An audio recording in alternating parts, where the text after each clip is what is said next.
Hello students, welcome to Biology Corner. In our previous class, we have already discussed the human digestive system. The rest part of the human digestive system we will discuss today. Okay. So first we have to recall what we have taught in your previous class. In your previous class, we have already taught the various organs which are associated with the human digestive system are: first is your mouth or buccal cavity, then the second one is the esophagus or the food pipe, then third one is the stomach, fourth is your small intestine, then lastly the large intestine. Okay, and mouth is the digestion process begins in the mouth. Mouth contains the tongue, teeth and salivary gland. The teeth helps for physical digestion as it chew, grind and cut the food into small pieces. Hence the teeth helps in the physical digestion, and the tongue helps in the salivating of the food because the tongue contains the salivary gland. The salivary gland secrete the saliva which helps the salivating of the food with the help of tongue. Okay, and the salivary amylase helps to break down the food, the starch present in the food into sugar. That means the salivary amylase helps to convert the starch into sugar in presence of which enzyme? Salivary amylase. Okay. Then the esophagus. Esophagus is a tube-like structure. It is otherwise known as the food pipe, and the esophagus is connected with the stomach. Esophagus is the muscular pipe. Okay. So due to the contraction and the relaxation of the muscular wall of the food pipe or the esophagus is known as the peristaltic movement. Again I am repeating, the movement of the contraction and the expansion of the muscular wall of the food pipe is known as the peristaltic movement. This is the movement because it become expand then become contract. It is just a movement. Okay, so this is the peristaltic movement. We have already discussed in our previous class, and the peristaltic movement helps to push the food into the stomach.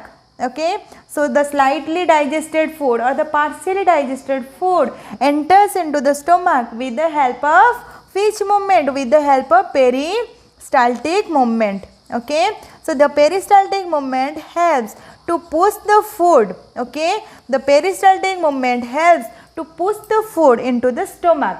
Okay, so stomach is a J-shaped organ. Stomach is a J-shaped organ. Stomach is a J-shaped organ which is present left side of the human being and just below the abdomen. Okay, the stomach contains the gastric gland. It contains the gastric gland and it secretes the gastric juice. Okay, it contains the gastric gland and it secretes the gastric juice which contain three enzymes which are HCl or hydrochloric acid, then pepsin, then mucus. These are the three substances which are secreted from the gastric juice, and gastric juice is present in the gastric gland. Okay, so stomach is a J-shaped organ and which is present left side of the human being and it is just below the abdomen. It contains the gastric gland, and in the gastric gland the gastric juice are present. The gastric juice contains three substances. First is your hydrochloric acid, then pepsin and the mucus. The function of the hydrochloric acid is it makes the stomach acidic medium so that the pepsin enzyme act on it, as the pepsin enzyme is a protein digesting enzyme. So the HCl keeps the stomach atmosphere or stomach environment. Okay, so it keeps the stomach acidic in medium so that the pepsin or the protein digesting enzyme act on it.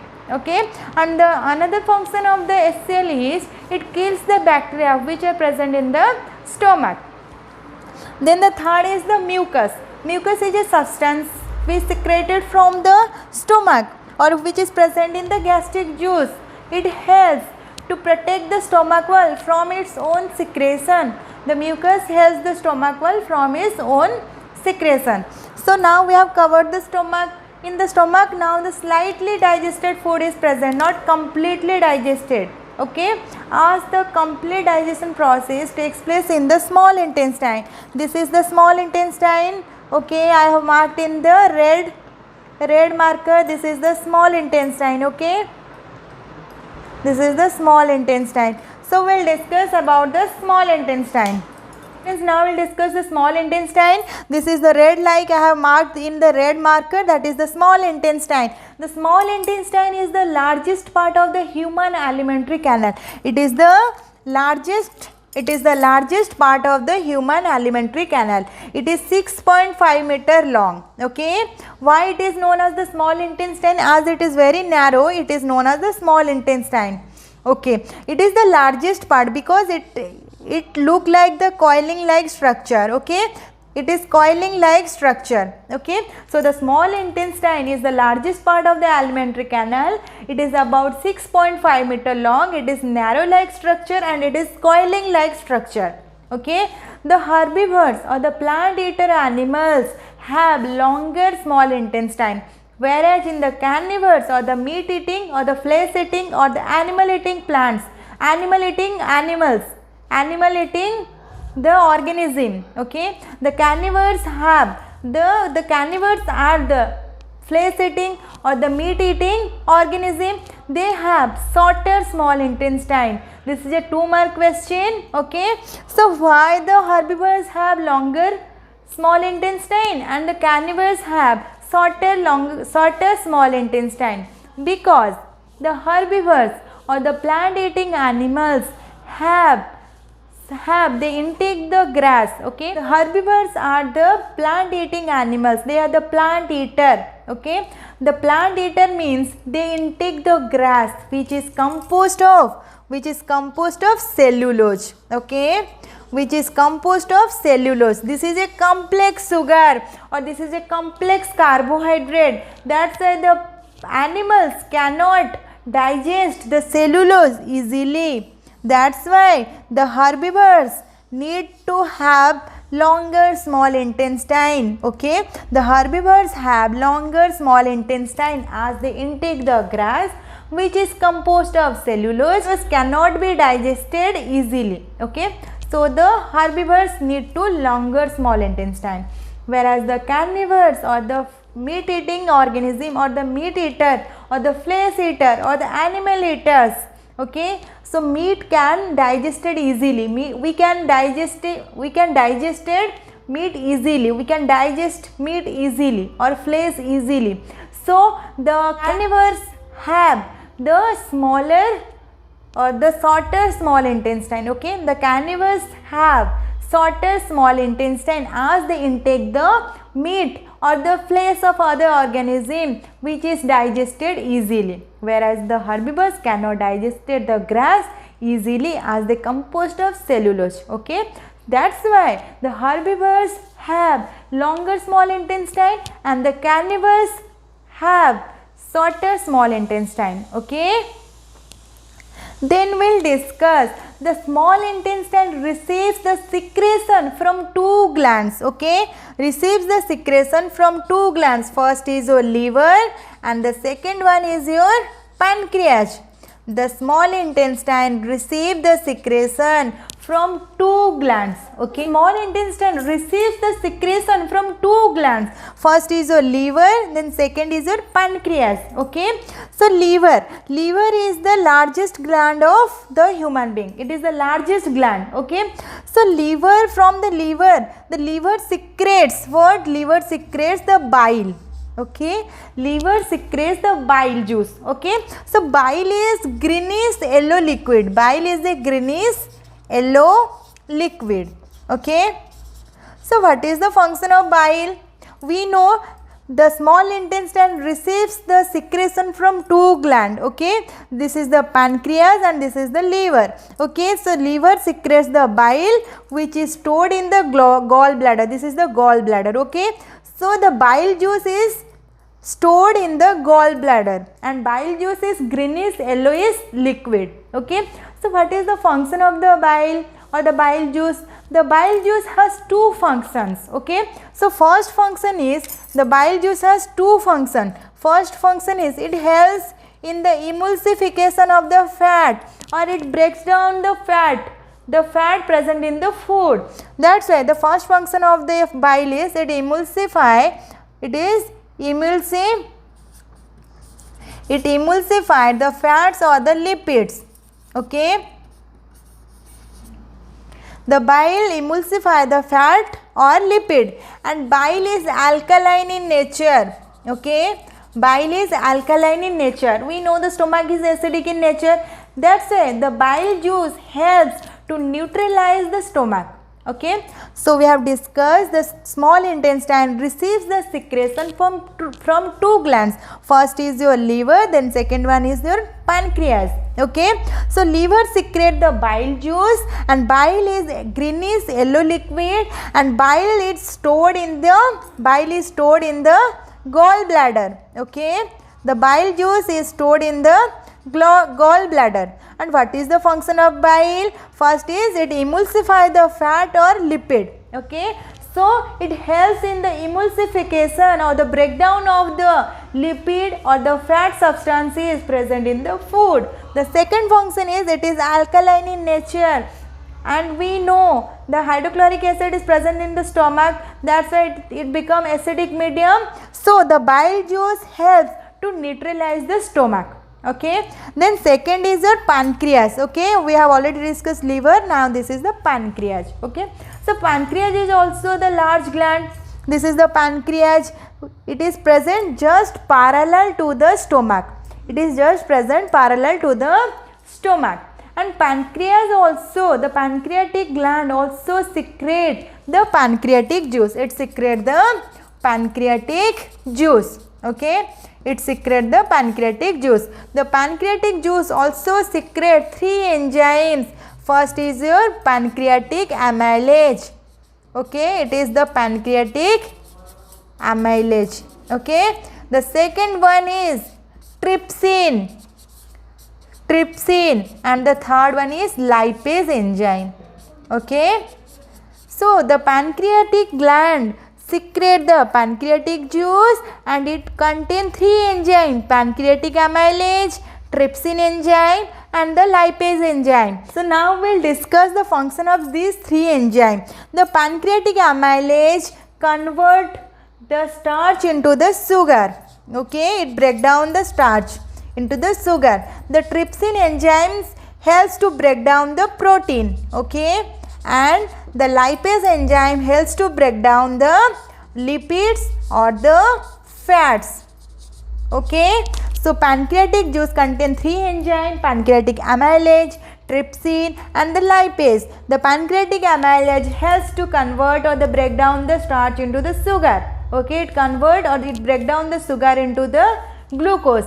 Then second is trypsin, which break down the protein substances present in the food. And lastly the lipase enzyme, which convert or break down the fat or lipid present in the food. The small intestine also contain some glands. Okay, the small intestine also contains some gland which secrete the intestinal juice. Okay, it secrete the intestinal juice. Okay, and the intestinal juice contains various enzymes which helps to break down the complex carbohydrate into glucose, which helps the complex carbohydrate. Okay, it convert the complex carbohydrate into glucose. Then second is the intestinal juice secrete various enzymes which helps the complex carbohydrate into glucose, then the protein into amino acid,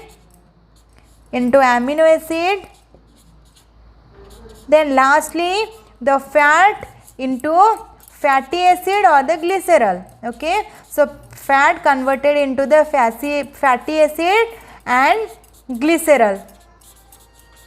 The complete digestion process takes place in the small intestine. Now the complex food become the smaller one. Okay, so the small food molecules now enters into the intestinal wall of the small food particles or the small food molecules now enters into the intestinal wall. Okay, the intestinal wall contains some tiny finger like projection the intestinal wall has numerous number of tiny finger-like projection. Okay, this is the tiny and the finger-like projection which are known as villi. Okay, finger-like projection known as villi. Okay, so the intestinal wall, the food became the smaller and the soluble one. So the smaller and the completely digested food now enters into the intestinal wall. Okay, the intestinal wall has numerous number of tiny finger-like projection. These are known as the villi. Okay, these are known as the villi. So what is the function of villi? Villi helps in the absorption of the food. The third question will come, where the absorption of the food takes place. You have to write small intestine or the villi of the small intestine. And another question is, where the absorption of water takes place. You have to write the large intestine. Okay, so the smaller food molecules now enters into the intestinal wall and passes to the bloodstream. Okay, passes into the blood. Okay, because it is utilized for the growth and development and repair of the body. Okay, and the intestinal wall contain numerous number of tiny finger-like projection. This is known as the villi. Okay, so what is the function of villi? The absorption of the food takes place by, or the absorption of the food takes place by the villi. As villi increases the surface area, villi increases the surface area. Okay, that's why it helps in the absorption of the food. We have already discussed in a previous class the what is absorption. Absorption is the third step of nutrition in the animals or nutrition in the human being. It is the process in which the digested food enters into the intestinal wall, okay, into the blood cell of the body. This is the absorption process. And the fourth process is assimilation process. Now the food is completely digested. Okay, it become completely dissolved. So the digested food, the completely digested food and the dissolved food, okay, now reach to the each and every body cell or the body part for functioning of the various activities or metabolic activities.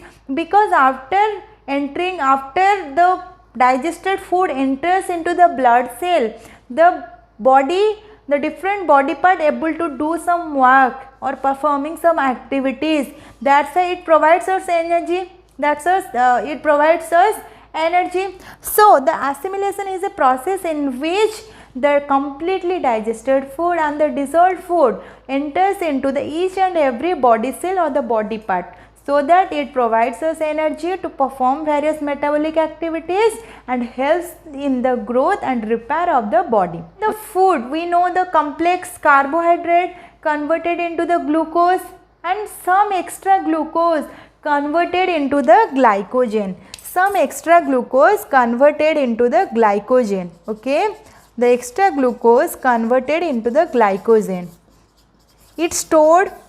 The glycogen stored in the body, and in the emergency time when the body require energy, the glycogen is being used. Okay, then finally the digestion process. All the food cannot digested. The food cannot digested wholly. Some food became unabsorbed, undigested. So the undigested, unabsorbed food removed from the body by the process of digestion. In the next class we will discuss the digestion process. And thank you. Have a good day. I hope you all students understood it, and thank you.